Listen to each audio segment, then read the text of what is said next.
ile belief ya kwamba mganga alisema hivi. Mganga alisema hivi. Belief, kuna belief ya kwamba mwalimu wetu alituambia hivi.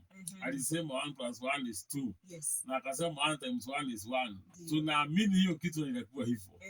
So belief ni ile kitu hapo unakiamini na unaona hii kitu ndio naamini. Kuna wengine wanaabudu hii, wanaabudu ile nyingine.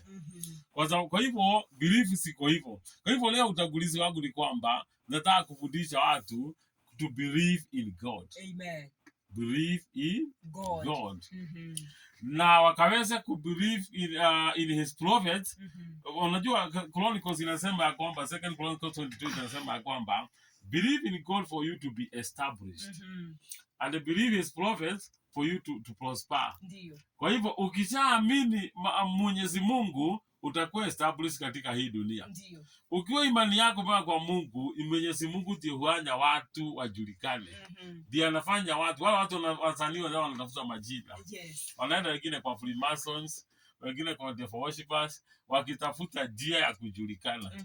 Lakini ile kitu ambacho inafanya mtu awe established, believe in God. Amen. Ndiye analeta establishment. Sio kazi nyingi, sio biashara nyingi, sio mambo mengi, sio kujipeana sana ama kufanya hivi tuko, ni kubelieve in God. Wala wahubiri hapo wanataka kujulikana. Washa vituko nyingi. Washa uongo. Yule mtu ambaye atakayefanya ujulikane ama uwe established ni Mwenyezi Mungu. Kwa hivyo believe in God.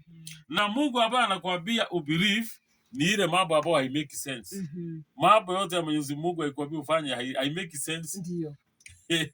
Anaambia Musa chukua fimbo, weka kwa maji. Ndio. Itatengeneza barabara hapo. Unajua hileti sense ya kwamba kijiti tu kinaweza wekwa kwa maji na kuwe na barabara. Ndio. Huyo ndiye Mungu. Anakuambia weka hivi. Anaambia Noah tengeneza ark. Ukishatengeneza ark, watu wakiingia pale nitawaokoa. Nitawaokoa. Ndio. Kwa hivyo wakati ule Mwenyezi Mungu anasema ya kwamba tengeneza ark. Ukishatengeneza ark Noah, nitafanya watu nitawaokoa kwenye ile Noah. Unajua kutengeneza Noah watu waingie pale ndani. Yes. Alafu unaambia watu mvua itanyesha kubwa. Watu hawaoni ikifanya sense. Hawaoni. Wanashika hizi ni mambo gani? Ndio. Hawaoni ikifanya sense hata kidogo. Ni mambo ambayo inahitaji umwamini kabisa. Uamini yeye amesema, ni yeye amekutuma.